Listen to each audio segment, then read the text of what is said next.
Good afternoon, everyone. Happy Tuesday to you. I'm Art Rascone right here in the ABC 13 newsroom. We have Midday show right now for you, and there is a lot to talk about regarding coronavirus. Of course, 12 local cases. That's how much we're talking about. Fort Bend County, Harris County, as well as Houston area tell us that all 12 patients are in stable condition. Here's what we found out. All 12 are in their 60s or 70s. At least 2 of the patients remain in the hospital. Right now, 3 of the 12 are confirmed positive cases of COVID-19. 9 others are still presumptive positive. They're still waiting for those tests from CDC.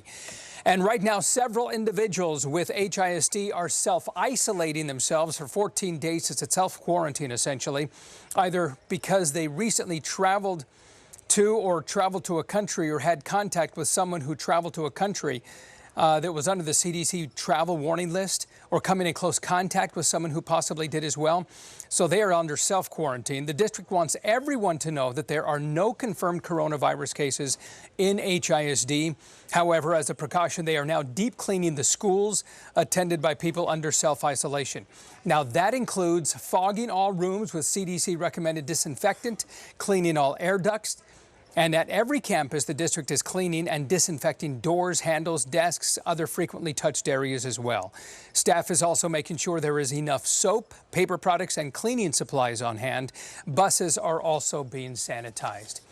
Now, the coronavirus has infected more than 100,000 people throughout the world, and it shows no signs at this point of slowing down. That's really the concern. The only place that has really slowed down are in places in China.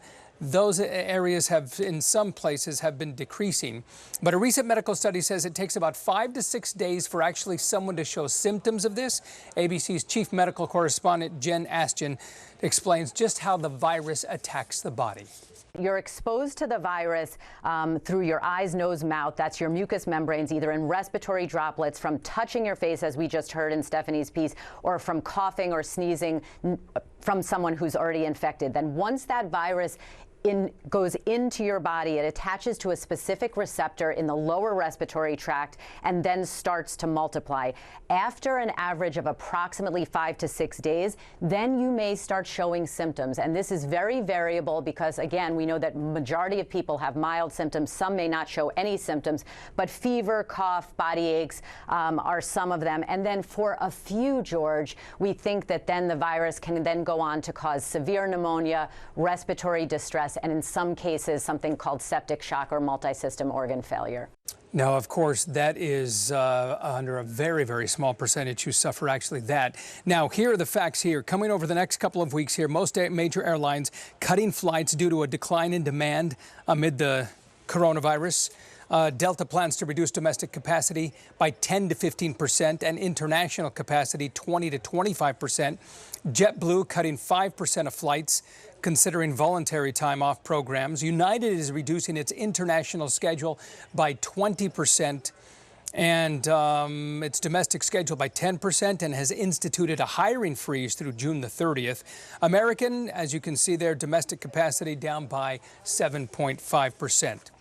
All right, people getting creative to find new ways to actually greet one another in the wake of this coronavirus. There are a lot of fist bumps now, not a lot of handshaking or hugging or kissing or that sort of thing. But when you shake hands, what do you do? Bree Berry has much more on just what to do.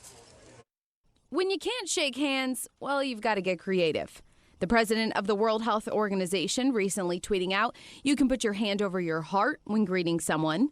And since you aren't supposed to touch your face, the foot shake has also become very popular. I've heard of a foot tap thing where you tap the foot. The World Health Organization is saying anything that causes you to get too close to a person, like elbow or fist bumping, should be avoided.